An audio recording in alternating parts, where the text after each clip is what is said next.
+2 second year political science आज आम 50 MCQ discuss करिया जहाँकि आप board exam important 50 MCQ +2 board exam very very important तेणु वीडियो को स्क्रिप्ट न करिए 50 MCQ देखि नियंतु जहाँफल बोर्ड एग्जाम 50 रु निश्चित भाव में क्वेश्चन आसो तेणु वीडियो को स्क्रिप्ट न करी शेष पर्यटन देखु पॉलिटिकल साइंस सिलेक्शन 50 MCQ पौर निगमर कार्यनिर्वाही अधिकारी किए पौर निगमर कार्यनिर्वाही अधिकारी किए ऑप्शन आई मेयर 2I कमिशनर 3I स्वायत्त शासन संस्थार निर्देशक IV स्वायत्त शासन विभाग मंत्री सठिक आंसर कौन हम ना 2I कमिशनर पौर निगमर कार्यनिर्वाही अधिकारी किए ना कमिशनर होचंती।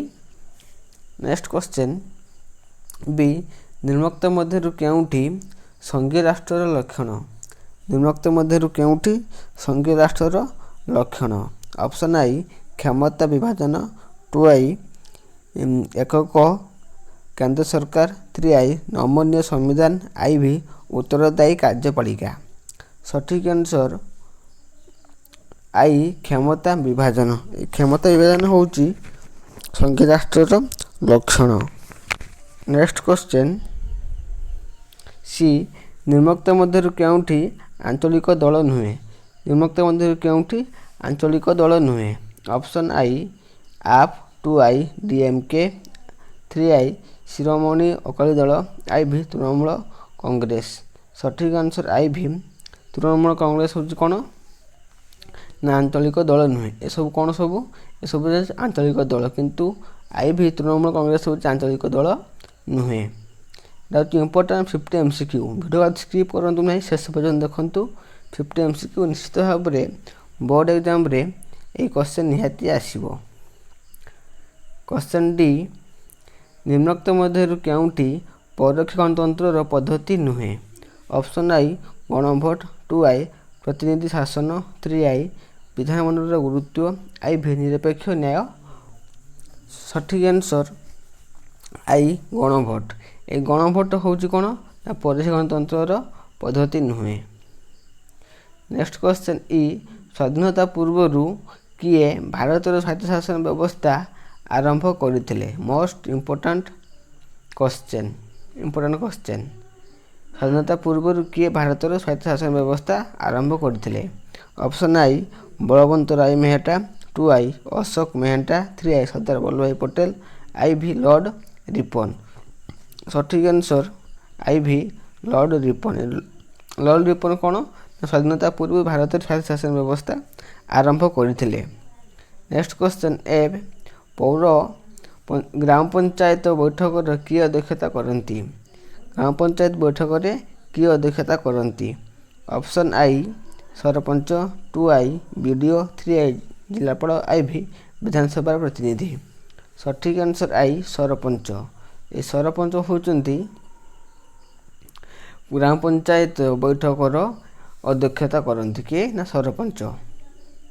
नेक्स्ट क्वेश्चन जी निम्नोक्त मध्यरु केउठी भारत में राष्ट्र निर्माण प्रति एक आह्वान नुहे निम्नोक्त मध्यरु केउठी भारत में राष्ट्र निर्माण प्रति एक आह्वान नुहे आह्वान माने कौन ना प्रतिबंधक ऑप्शन आई सांप्रदायिकतावाद 2I आंचलिकतावाद 3I संघवाद IV जातिवाद सठिक आंसर 3I संघवाद ये संघवाद हूँ कौन ना भारत राष्ट्र निर्माण प्रति एक आह्वान नुहे एगुटिक सब आह्वान अटे किंतु 3I टा आह्वान नुहे आह्वान माने कौन ना प्रतिबंधक लॉन्ग क्वेश्चन भी आसे भारतर राष्ट्र निर्माण प्रति आह्वान बा प्रतिबंधक यहाँ हूँ प्रतिबंधक आह्वान हूँ सिनोनिम बा प्रतिशब्द। नेक्स्ट क्वेश्चन एज केउठारे निस्तब्ध उपत्यका आंदोलन होता केउठारे निस्तब्ध उपत्यका आंदोलन होता ये क्वेश्चन आंसर आपण मैंने कमेंट कर जनातु जे केउठारे निस्तब्ध उपत्यका आंदोलन होता कमेंट करने फल कौन हम आप सठिक भाव जानीपर जे आंसर मु कौन कहली सठिक आंसर कौन हम ना केरल ये केरल हूँ निस्तब्ध उपत्यका आंदोलन होता कमेंट करके कहतु जहाँफल कमेंट कलापर ଆପଣଙ୍କ ସହିତ ପ୍ରାକ୍ଟିସ୍ ହେଇଯିବ ଏବଂ କମେଣ୍ଟ ମଧ୍ୟ ହେଇଯିବ। ଏଇ ଭିଡ଼ିଓଟାକୁ ସାଙ୍ଗମାନଙ୍କୁ ସେୟାର କରନ୍ତୁ, ଯାହାଫଳରେ ଏଇ 50 MCQ ମୋଷ୍ଟ ଇମ୍ପୋର୍ଟାଣ୍ଟ ସମସ୍ତେ ଜାଣିପାରିବେ। ନେକ୍ସଟ କ୍ୱେଶ୍ଚନ୍, ଆମ ସମ୍ବିଧାନ କେଉଁ ଧାରାରେ ଭାରତକୁ ରାଜ୍ୟମାନଙ୍କର ସଂଘ ରୂପେ ବର୍ଣ୍ଣନା କରାଯାଇଛି? ଧାରା 352, 2I 356, 3I 360, IV 1। ସଠିକ୍ ଆନ୍ସର I 1। ଧାରା 1ରେ ରାଜ୍ୟମାନଙ୍କର ସଂଘ ରୂପେ ବର୍ଣ୍ଣନା କରାଯାଇଛି। ନେକ୍ସଟ କ୍ୱେଶ୍ଚନ୍, ଯେ ବାଲିଆପାଳ ଆନ୍ଦୋଳନ କାହିଁକି ହୋଇଥିଲା? ବାଲିଆପାଳ ଆନ୍ଦୋଳନ କାହିଁକି ହୋଇଥିଲା? ବାଲିଆପାଳ କେଉଁଠି? ନା ବାଲିଆପାଳ ହେଉଛି ବାଲେଶ୍ୱର ଜିଲ୍ଲାର ଏକ ଅଞ୍ଚଳ ବାଲିଆପାଳ। ଅପସନ୍ I ନଦୀ ବନ୍ଧକୁ ବିରୋଧ କରିବା, 2I କ୍ଷେପଣାସ୍ତ୍ର ଘାଟି, 3I କୃଷକ ଆନ୍ଦୋଳନ, IV ମତ୍ସ୍ୟଜୀବୀ ଆନ୍ଦୋଳନ। ସଠିକ୍ ଆନ୍ସର 2I କ୍ଷେପଣାସ୍ତ୍ର ଘାଟି। ଏ କ୍ଷେପଣାସ୍ତ୍ର ଘାଟି ପାଇଁ ବାଲିଆପାଳରେ ଆନ୍ଦୋଳନ ହୋଇଥିଲା। ନେକ୍ସଟ କ୍ୱେଶ୍ଚନ୍, କେ ନିମ୍ନୋକ୍ତ ମଧ୍ୟରୁ କେଉଁଠି ପୌରପାଳିକା ଆୟର ଏକ ଉତ୍ସ ନୁହେଁ? କେଉଁଠି ଏକ ପୌରପାଳିକାର ଆୟର ଉତ୍ସ ନୁହେଁ? ଅପସନ୍ I ବାସଗୃହ ଟିକସ, 2I ଆୟକର, 3I ଜଳକଳ, IV ସରକାରୀ ଅନୁଦାନ। ସଠିକ୍ ଆନ୍ସର 2I ଆୟକର। ଏହି ଆୟକର ହେଉଛି କ'ଣ? ନା ପୌରପାଳିକାର ଆୟର ଏକ ଉତ୍ସ ନୁହେଁ। ନେକ୍ସଟ କ୍ୱେଶ୍ଚନ୍, ଏଲ୍ ସର୍ବଭାରତୀୟ ସେବା ସୃଷ୍ଟି କରିବା ପାଇଁ କିଏ ସୁପାରିଶ କରେ? ସର୍ବଭାରତୀୟ ସେବା ସୃଷ୍ଟି କରିବା ପାଇଁ କିଏ ସୁପାରିଶ କରେ? ଅପସନ୍ I କ'ଣ? ନା ରାଜ୍ୟ ବିଧାନମଣ୍ଡଳ, 2I ପ୍ରଧାନମନ୍ତ୍ରୀ, 3I କେନ୍ଦ୍ରୀୟ ଲୋକସଭା ଆୟୋଗ, IV ସଂସଦ। ସଠିକ୍ ଆନ୍ସର IV ସଂସଦ। ଏ ସଂସଦ କ'ଣ କରେ? ନା ସର୍ବଭାରତୀୟ ସେବା ସୃଷ୍ଟି କରିବା ପାଇଁ ସୁପାରିଶ କରିଥାଏ ସଂସଦ। ନେକ୍ସଟ କ୍ୱେଶ୍ଚନ୍, ଏମ୍ ଆଇନ ଶାସନ କେଉଁ ପ୍ରକାର ସରକାର ଏକ ଲକ୍ଷଣ ଅଟେ? ଆଇନ ଶାସନ କେଉଁ ପ୍ରକାର ସରକାର ଏକ ଲକ୍ଷଣ ଅଟେ? ଅପସନ୍ I ଏକଛତ୍ରବାଦ, 2I ଗଣତନ୍ତ୍ର, 3I ଅଭିଜାତତନ୍ତ୍ର, IV ରାଜତନ୍ତ୍ର। ଏମ୍ ସଠିକ୍ ଆନ୍ସର 2I ଗଣତନ୍ତ୍ର। ଗଣତନ୍ତ୍ର ହେଉଛି କ'ଣ? ନା ଆଇନ ଶାସନ ଲକ୍ଷଣ ଅଟେ। ନେକ୍ସଟ କ୍ୱେଶ୍ଚନ୍, ଏନ୍ ରାଜନୈତିକ ଦଳ ହେଉଛି ଇଚ୍ଛା ଅନୁଯାୟୀ ସଭ୍ୟପଦ ଗ୍ରହଣ କରିବା ଏକ ସଂଗଠିତ ସଂସ୍ଥା। ଏହା କିଏ କହିଥିଲେ? କ'ଣ? ରାଜନୈତିକ ଦଳ ହେଉଛି ଇଚ୍ଛା ଅନୁଯାୟୀ ସଭ୍ୟପଦ ଗ୍ରହଣ କରିଥିବା ଏକ ସୁସଂଗଠିତ ବ୍ୟବସ୍ଥା ବା ସଂସ୍ଥା। ଏକଥା କିଏ କହିଥିଲେ? Option I MacIver, 2I Finer, 3I ବକ୍, IV ଗାର୍ନର। ସଠିକ୍ ଆନ୍ସର 2I ଫାଇନର। ନେକ୍ସଟ କ୍ୱେଶ୍ଚନ୍,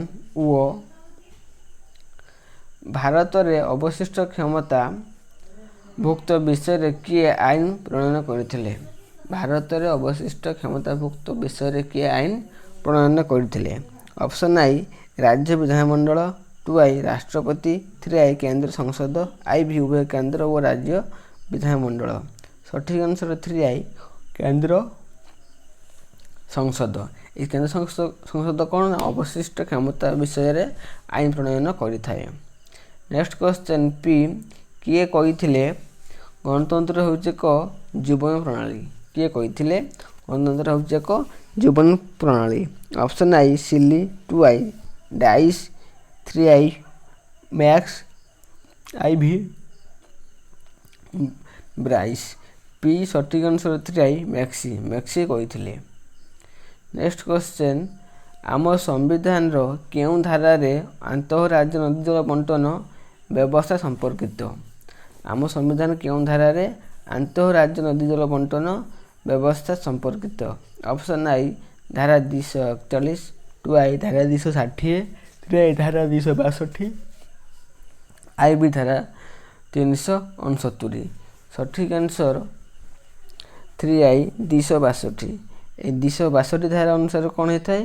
ନା ରାଜ୍ୟର ଅନ୍ତଃ ରାଜ୍ୟ ନଦୀ ଜଳ ବଣ୍ଟନ ବ୍ୟବସ୍ଥା ସମ୍ପର୍କିତ 262। ନେକ୍ସଟ କ୍ୱେଶ୍ଚନ୍, ଆର୍ ଉଲ୍ଫା ଆତଙ୍କବାଦ କେଉଁ ପ୍ରକାର ବା କେଉଁ ପ୍ରଦେଶରେ ଦେଖାଯାଏ? ଉଲ୍ଫା ଆତଙ୍କବାଦ କେଉଁ ପ୍ରଦେଶରେ ଦେଖାଯାଏ? Option I Paschimbanga, 2I Chhattisgarh, 3I Assam, IV Maharashtra. ଆର୍ ସଠିକ୍ ଆନ୍ସର 3I ଆସାମ। ଏ ଆସାମରେ କ'ଣ? ନା ଉଲ୍ଫା ଆତଙ୍କବାଦ ଦେଖାଯାଏ। ନେକ୍ସଟ କ୍ୱେଶ୍ଚନ୍, ଏସ୍ ନିମ୍ନୋକ୍ତ ମଧ୍ୟରୁ କିଏ ଭାରତର ସତୀଦାହ ପ୍ରଥା ଲୋପ କରାଇଥିଲେ? Option I Dayanand Saraswati, 2 Gokhale, 3 Vivekananda, IV Lord William Bentinck. ସଠିକ୍ answer IV Lord William Bentinck. Lord William Bentinck କ'ଣ ନା ଭାରତ ସତୀଦାହ ପ୍ରଥା ଉଚ୍ଛେଦ କରିଥିଲେ। ନେକ୍ସଟ କ୍ୱେଶ୍ଚନ୍ ଟି ଭାରତରେ ସାମାଜିକ ଅସମାନତା କାହା ପ୍ରତି ଏକ ଆହ୍ୱାନ ଅଟେ? ଭାରତରେ ସାମାଜିକ ଅସମାନତା କାହା ପ୍ରତି ଏକ ଆହ୍ୱାନ ଅଟେ? ଅପସନ୍ ଆଇ ବିଚାର ବିଭାଗ, 2 ସଂସଦ, 3 ବୈଦେଶିକ ନୀତି, IV ଗଣତନ୍ତ୍ର। ସଠିକ୍ ଆନ୍ସର IV ଗଣତନ୍ତ୍ର। ଗଣତନ୍ତ୍ର ହେଉଛି କ'ଣ ନା ଭାରତର ସାମାଜିକ ଅସମାନତା ପ୍ରତି ଏକ ଆହ୍ୱାନ। ନେକ୍ସଟ କ୍ୱେଶ୍ଚନ୍ ୟୁ ଅର୍ଥ ଆୟୋଗର କାର୍ଯ୍ୟକାଳ କେତେ ବର୍ଷ? ଅର୍ଥ ଆୟୋଗର କାର୍ଯ୍ୟକାଳ କେତେ ବର୍ଷ? ଅପସନ୍ ଆଇ 3 ବର୍ଷ, 2 4 ବର୍ଷ, 3 5 ବର୍ଷ, IV 7 ବର୍ଷ। ୟୁ ସଠିକ୍ ଆନ୍ସର 3 5 ବର୍ଷ। ନେକ୍ସଟ କ୍ୱେଶ୍ଚନ୍ ଭି ଅରୁନ୍ଧତୀ ରାୟ କେଉଁ ଆନ୍ଦୋଳନ ସହିତ ସମ୍ପୃକ୍ତ? ଅରୁନ୍ଧତୀ ରାୟ ନାମ କେଉଁ ଆନ୍ଦୋଳନ ସହିତ ସମ୍ପର୍କିତ? ଅପସନ୍ ଆଇ ଚିପ୍କୋ ଆନ୍ଦୋଳନ, 2 ନର୍ମଦା ବଞ୍ଚାଅ ଆନ୍ଦୋଳନ, 3 କୃଷକ ଆନ୍ଦୋଳନ, IV ନାରୀ ଆନ୍ଦୋଳନ। ସଠିକ୍ ଆନ୍ସର 2 ନର୍ମଦା ବଞ୍ଚାଅ ଆନ୍ଦୋଳନ ହେଉଛି ଅରୁନ୍ଧତୀ ରାୟଙ୍କ ନାମରେ ଏକ ସହିତ ସମ୍ପର୍କିତ। ନେକ୍ସଟ କ୍ୱେଶ୍ଚନ୍ ଡବ୍ଲୁ ଭାରତୀୟ ଜନତା ପାର୍ଟି କେଉଁ ମସିହାରେ ଗଠିତ ହୋଇଥିଲା? ଭାରତୀୟ ଜନତା ପାର୍ଟି କେଉଁ ମସିହାରେ ଗଠିତ ହୋଇଥିଲା? Option I 1967, 2 1978, 3 1980, IV 1985। ଡବ୍ଲୁ ସଠିକ୍ ଆନ୍ସର 3 1980। 1980 ମସିହାରେ ଭାରତୀୟ ଜନତା ପାର୍ଟି ଗଠିତ ହୋଇଥିଲା। ନେକ୍ସଟ କ୍ୱେଶ୍ଚନ୍ କେଉଁ ମସିହାରେ ନୀତି ସ୍ୱାକ୍ଷରିତ ହୋଇଥିଲା? କେଉଁ ମସିହାରେ ପଞ୍ଚଶୀଳ ନୀତି ସ୍ୱାକ୍ଷରିତ ହୋଇଥିଲା? Option I 1950, 2 1954, 3 1962, IV 1971। ସଠିକ୍ ଆନ୍ସର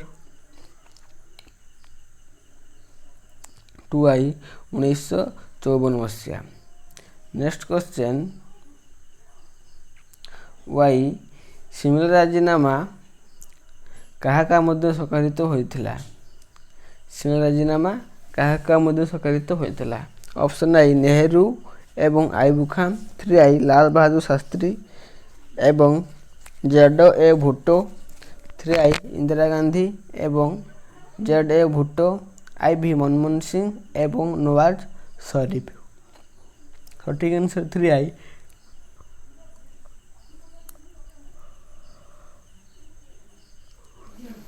ଇନ୍ଦିରା ଗାନ୍ଧୀ ଏବଂ ZA ଭୁଟ୍ଟୋ। ଏଇଟା ହେଉଛି କ'ଣ ନା ସିମଲା ରାଜିନାମା ୟାଙ୍କ ମଧ୍ୟ ସ୍ୱାକ୍ଷରିତ ହୋଇଥିଲା। ନେକ୍ସଟ କ୍ୱେଶ୍ଚନ୍ ଆମ ସମ୍ବିଧାନର କେଉଁ ଧାରାରେ ଭାରତର ବୈଦେଶିକ ନୀତି ବର୍ଣ୍ଣିତ ହୋଇଛି? ଅପସନ୍ ଆଇ 40, 2 ଧାରା 45, 3 ଧାରା 51, IV ଧାରା 52। ସଠିକ୍ ଆନ୍ସର 3 ଧାରା 51। ଧାରା 51ରେ ଆମ ଭାରତ ସମ୍ବିଧାନରେ ବୈଦେଶିକ ନୀତି ବର୍ଣ୍ଣିତ ଅଛି। ନେକ୍ସଟ କ୍ୱେଶ୍ଚନ୍ ପ୍ରାଚୀନ ଗ୍ରୀସ୍ କେଉଁ ଗଣତନ୍ତ୍ରରେ ପ୍ରଚଳିତ ଥିଲା? ପ୍ରାଚୀନ ଗ୍ରୀସରେ କେଉଁ ଗଣତନ୍ତ୍ର ପ୍ରଚଳିତ ଥିଲା? ଅପସନ୍ ଆଇ ପ୍ରତ୍ୟାହାର, 2 ପ୍ରତ୍ୟକ୍ଷ ଗଣତନ୍ତ୍ର, 3 ପ୍ରତିନିଧିମୂଳକ ଗଣତନ୍ତ୍ର, IV ଜନମତ। ସଠିକ୍ ଆନ୍ସର 2 ପ୍ରତ୍ୟକ୍ଷ ଗଣତନ୍ତ୍ର। ନେକ୍ସଟ କ୍ୱେଶ୍ଚନ୍ ସି କେଉଁ ଆଦର୍ଶ ଭାରତରେ ସ୍ଥାନୀୟ ଶାସନ ସଂଗଠନକୁ ପ୍ରଭାବିତ କରିଛି? କେଉଁ ଆଦର୍ଶ ଭାରତ ସ୍ଥାନୀୟ ଶାସନ ସଂଗଠନକୁ ପ୍ରଭାବିତ କରିଛି? ଅପସନ୍ ଆଇ ସମାଜବାଦ, 2 ଗାନ୍ଧୀବାଦ, 3 ମାର୍କ୍ସବାଦ, IV ଉଦାରବାଦ। ସଠିକ୍ ଆନ୍ସର 2 ଗାନ୍ଧୀବାଦ। এই ଗାନ୍ଧୀବାଦ ଆଦର୍ଶ କ'ଣ ନା ସ୍ଥାନୀୟ ଶାସନ ସଂଗଠନକୁ ପ୍ରଭାବିତ କରିଛି। ନେକ୍ସଟ କ୍ୱେଶ୍ଚନ୍ ନିମ୍ନୋକ୍ତ ମଧ୍ୟରୁ କିଏ ଦିଲ୍ଲୀ ଲାହୋର ବସ୍ ସେବା ଉଦ୍ଘାଟନ କରିଥିଲେ? ଦିଲ୍ଲୀ ଲାହୋର ବସ୍ ସେବା ଉଦ୍ଘାଟନ କରିଥିଲେ? Option I Indira Gandhi, 2 Manmohan Singh, 3 Atal Bihari Vajpayee, IV Narendra Modi. ସଠିକ୍ answer 3I Atal Bihari Vajpayee. Next question, କେଉଁ ଅଞ୍ଚଳରେ ଚିପ୍କୋ ଆନ୍ଦୋଳନ ହୋଇଥିଲା? Most important question, very important. କେଉଁ ଅଞ୍ଚଳରେ ଚିପ୍କୋ ଆନ୍ଦୋଳନ ହୋଇଥିଲା? Option I Madhya Pradesh, 2I Chhattisgarh, 3I Odisha, IV Himachal Pradesh. ସଠିକ୍ ଆନ୍ସର IV ହିମାଚଳ ପ୍ରଦେଶ। ହିମାଚଳ ପ୍ରଦେଶର ଚିପ୍କୋ ଆନ୍ଦୋଳନ ହୋଇଥିଲା। ଏ ଭିଡ଼ିଓ ଶେଷ ପର୍ଯ୍ୟନ୍ତ ଦେଖନ୍ତୁ ଏବଂ 50 MCQ ନିଶ୍ଚିତ ଭାବରେ ଶେଷ ପର୍ଯ୍ୟନ୍ତ ଦେଖନ୍ତୁ, ଯାହାଫଳରେ ବୋର୍ଡ଼ ଏକ୍ଜାମ୍ରେ ଏଥିରୁ ନିଶ୍ଚିତ ଭାବେ ମ୍ୟାକ୍ସିମମ୍ କ୍ୱେଶ୍ଚନ୍ ସିଲେକ୍ସନ୍ ଅଛି। ତେଣୁ ଏହି ଭିଡ଼ିଓଟାକୁ ହାଲକା ନ ନେଇକି ଡିପ୍ଲି ଦେଖନ୍ତୁ ଏବଂ ଶେଷ ପର୍ଯ୍ୟନ୍ତ ଦେଖନ୍ତୁ। କ୍ୱେଶ୍ଚନ୍ F, ଲେନ୍ଜିମେଣ୍ଟ କେଉଁ ପ୍ରକ୍ରିୟାରେ ସମ୍ପର୍କିତ? ଲେନ୍ଜିମେଣ୍ଟ କେଉଁ ପ୍ରକ୍ରିୟାରେ ସମ୍ପର୍କିତ? ଅପସନ୍ ଆଇ ପ୍ରତ୍ୟାହାର, 2I ପ୍ରତ୍ୟକ୍ଷ ଗଣତନ୍ତ୍ର, 3I ପ୍ରତିମୂଳ ଗଣତନ୍ତ୍ର, IV ଗଣଭୋଟ। ସଠିକ୍ ଆନ୍ସର 2I ପ୍ରତ୍ୟକ୍ଷ ଗଣତନ୍ତ୍ର, right answer. Next question G, କେଉଁ ମସିହାରେ ଭାରତ ଚୀନ ବିବାଦ ସମ୍ପର୍କରେ କଲମ୍ବୋ ପ୍ରସ୍ତାବ ଦେଇଥିଲେ? କେଉଁ ମସିହାରେ ଭାରତ ଚୀନ ବିବାଦ ସମ୍ପର୍କରେ କଲମ୍ବୋ ପ୍ରସ୍ତାବ ହୋଇଥିଲା? Option I 1957, 2I 1960, 3I 1962, IV 1964। ସଠିକ୍ ଆନ୍ସର 3I 1962। 1962 ମସିହାରେ ଭାରତ ଚୀନ ବିବାଦରେ କଲମ୍ବୋ ପ୍ରସ୍ତାବ ହୋଇଥିଲା। ନେକ୍ସଟ କ୍ୱେଶ୍ଚନ୍ ଏଇଜ୍, 73ତମ ସମ୍ବିଧାନ ସଂଶୋଧନ ବିଲ୍ କେଉଁ ମସିହାରୁ ସମଗ୍ର ଦେଶରେ ଏକ ଆଇନ ରୂପେ କାର୍ଯ୍ୟକାରୀ ହୋଇଥିଲା? 73ତମ ସମ୍ବିଧାନ ସଂଶୋଧନ କେଉଁ ମସିହାରୁ ସମଗ୍ର ଦେଶରେ ଏକ ଆଇନ ରୂପେ କାର୍ଯ୍ୟକାରୀ ହୋଇଥିଲା? Option I 1992, 2I 1982, 3I 1993, IV 1995। ସଠିକ୍ ଆନ୍ସର 3I 1993। 1993 ମସିହାରେ 73ତମ ସମ୍ବିଧାନ ସଂଶୋଧନ ହୋଇ ଏକ ବିଲ୍ରେ ନୂତନ ଆଇନ ରୂପେ କାର୍ଯ୍ୟକାରୀ ହୋଇଥିଲା 1993। ଆଇ ନିମ୍ନୋକ୍ତ ମଧ୍ୟରୁ କିଏ ବିଧବା ବିବାହ ଆଇନ ସହିତ ସମ୍ପୃକ୍ତ? ନିମ୍ନୋକ୍ତ ମଧ୍ୟରୁ କିଏ ବିଧବା ପୁନର୍ବିବାହ ଆଇନ ସହିତ ସମ୍ପୃକ୍ତ? ଅପସନ୍ ଆଇ କଲମ ନେହେରୁ, କସ୍ତୁରବା, ଈଶ୍ୱରଚନ୍ଦ୍ର ବିଦ୍ୟାସାଗର, ରାଜା ରାମମୋହନ ରାୟ। ସଠିକ୍ ଆନ୍ସର 3I ଈଶ୍ୱରଚନ୍ଦ୍ର ବିଦ୍ୟାସାଗର। ଇଏ ଥିଲେ କ'ଣ ନା ବିଧବା ପୁନର୍ବିବାହ ଆଇନ। ରାଜା ରାମମୋହନ ରାୟ କ'ଣ ଥିଲେ ନା ସତୀଦାହ ପ୍ରଥା ଉଚ୍ଛେଦ କରିବା ପାଇଁ Raja Rammohan Roy. Right answer 3I Ishwarchandra Vidyasagar ବିଧବା ପୁନର୍ବିବାହ ଆଇନ ସହିତ ସମ୍ପୃକ୍ତ। ନେକ୍ସଟ କ୍ୱେଶ୍ଚନ୍ ଯେ ନିମ୍ନୋକ୍ତ କେଉଁମାନଙ୍କ ମଧ୍ୟରୁ କେଉଁଠି ସାର୍କ ସଦସ୍ୟ ନୁହେଁ? ଅପସନ୍ ଆଇ ନେପାଳ, 2I ଚୀନ, 3I ଭୁଟାନ, IV ପାକିସ୍ତାନ। ସଠିକ୍ ଆନ୍ସର 2I ଚୀନ। ଚୀନ ହେଉଛି ସାର୍କ ସଦସ୍ୟ ନୁହେଁ। ନେକ୍ସଟ କ୍ୱେଶ୍ଚନ୍ କେ ସିଆଚିନ୍ ରାଜିନାମା କାହା ସହିତ ସମ୍ପୃକ୍ତ? ସିଆଚିନ୍ ରାଜିନାମା କାହା ସହିତ ସମ୍ପୃକ୍ତ? ଅପସନ୍ ଆଇ ଭାରତ ଚୀନ ସମ୍ପର୍କ, 2I ଭାରତ ପାକିସ୍ତାନ ସମ୍ପର୍କ, 3I ଭାରତ ବାଂଲାଦେଶ ସମ୍ପର୍କ, IV ଭାରତ ନେପାଳ ସମ୍ପର୍କ। ସିଆଚିନ୍ ରାଜିନାମା। ସଠିକ୍ ଆନ୍ସର 2I ଭାରତ ପାକିସ୍ତାନ ସମ୍ପର୍କ। ନେକ୍ସଟ କ୍ୱେଶ୍ଚନ୍ ନିମ୍ନୋକ୍ତ ମଧ୍ୟରୁ କିଏ ଭାରତ ଏକ ଅର୍ଦ୍ଧ ରାଷ୍ଟ୍ରସଂଘ ବୋଲି କହିଥିଲେ? ସଠିକ୍ ଆନ୍ସର 3I କେସି ହଜାର। Most important, very important question ଏଟା। କିଏ କହିଥିଲେ ଭାରତ ଏକ ଅର୍ଦ୍ଧସଂଘ ରାଷ୍ଟ୍ର? କେସି ହଜାର। ନେକ୍ସଟ କ୍ୱେଶ୍ଚନ୍ ଏମ୍, କେଉଁ ମସିହାରେ ଓଡ଼ିଶାରେ ପଞ୍ଚାୟତିରାଜ ବ୍ୟବସ୍ଥା କାର୍ଯ୍ୟକାରୀ ହେଲା? କେଉଁ ମସିହାରେ ଓଡ଼ିଶାର ପଞ୍ଚାୟତିରାଜ ବ୍ୟବସ୍ଥା କାର୍ଯ୍ୟକାରୀ ହେଲା? Option I 1957, 2I 1961, 3I 1992, IV 1993। M ସଠିକ୍ ଆନ୍ସର 2I 1961। 1961 ମସିହାରେ ପଞ୍ଚାୟତିରାଜ ଓଡ଼ିଶାରେ କାର୍ଯ୍ୟକାରୀ ହୋଇଥିଲା। ନେକ୍ସଟ କ୍ୱେଶ୍ଚନ୍ ଏନ୍, ଭାରତ ସମ୍ବିଧାନ କେଉଁ ଅନୁଚ୍ଛେଦ କେନ୍ଦ୍ର ରାଜ୍ୟ ସମ୍ପର୍କିତ? ଭାରତ ସମ୍ବିଧାନ କେଉଁ ଅନୁଚ୍ଛେଦରେ କେନ୍ଦ୍ର ରାଜ୍ୟ ସମ୍ପର୍କିତ? ଅପସନ୍ ଆଇ 55 ଅନୁଚ୍ଛେଦ, 2I 7ମ ଅନୁଚ୍ଛେଦ, 3I 10ମ ଅନୁଚ୍ଛେଦ, IV 12 ଅନୁଚ୍ଛେଦ। ସଠିକ୍ ଆନ୍ସର 2I 7ମ ଅନୁଚ୍ଛେଦ। 7ମ ଅନୁଚ୍ଛେଦରେ କେନ୍ଦ୍ର ଓ ରାଜ୍ୟ ସମ୍ପର୍କ ବର୍ଣ୍ଣିତ। ନେକ୍ସଟ କ୍ୱେଶ୍ଚନ୍ ଓ ଆମ ସମ୍ବିଧାନ କେଉଁ ଧାରା ରାଷ୍ଟ୍ରପତି ଶାସନ ସମ୍ପର୍କିତ? ଆମ ସମ୍ବିଧାନ କେଉଁ ଧାରାରେ ରାଷ୍ଟ୍ରପତି ଶାସନ ସମ୍ପର୍କିତ? ଅପସନ୍ ଆଇ ଧାରା 352, 2I ଧାରା 356, IV ଧାରା 360, 3I IV ଧାରା 370। ସଠିକ୍ ଆନ୍ସର 2I ଧାରା 356। ନେକ୍ସଟ କ୍ୱେଶ୍ଚନ୍ ପି କିଏ ତେଲୁଗୁ ଦେଶମ ପାର୍ଟି ଗଠନ କରିଥିଲେ? Option I Sasikala, 2I Chandrashekhar, 3I NT Ramarao, IV Nageswara Rao.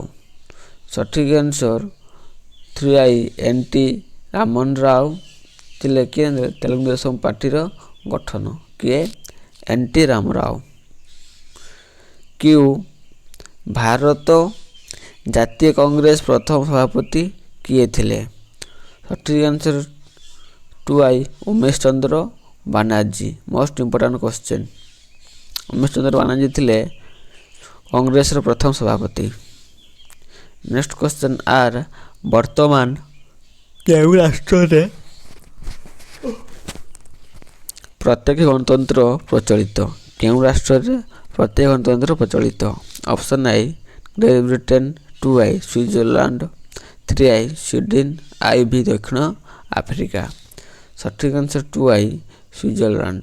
Switzerland ହେଉଛି କ'ଣ ନା ପ୍ରତ୍ୟକ୍ଷ ଗଣତନ୍ତ୍ର ପ୍ରଚଳିତ।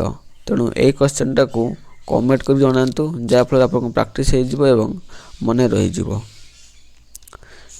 ନେକ୍ସଟ କ୍ୱେଶ୍ଚନ୍ ଏସ୍ କେଉଁ ମସିହାରେ କେନ୍ଦ୍ରରେ ପ୍ରଥମେ ମେଣ୍ଟ ସରକାର ଗଠନ ହୋଇଥିଲା? Option I 1977, 2I 1980, 3I 1989, IV 1990। S ସଠିକ୍ answer 3I 1989।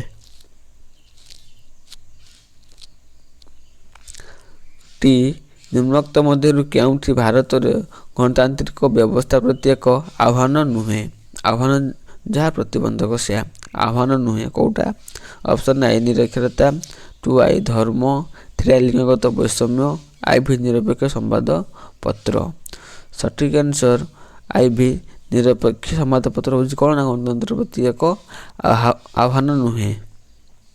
Next question you ଆମ ସମ୍ବିଧାନ କେଉଁ ଧାରା ଅନ୍ତଃ ରାଜ୍ୟ ପରିଷଦ ଗଠନ ସମ୍ପର୍କିତ? ଅନ୍ତଃ ରାଜ୍ୟ। ଅପସନ୍ ଆଇ ଧାରା 263, 2I ଧାରା 262, 3I ଧାରା 265, IV ଧାରା 275। ସଠିକ୍ ଆନ୍ସର ଆଇ 263। 263ରେ କ'ଣ ରହିଛି ନା ଅନ୍ତଃ ରାଜ୍ୟ ପରିଷଦ। 262ରେ କ'ଣ ହେଇଛି ନା ଆନ୍ତଃ ନଦୀ ଜଳ। କ'ଣ ନା ନଦୀ ଜଳ।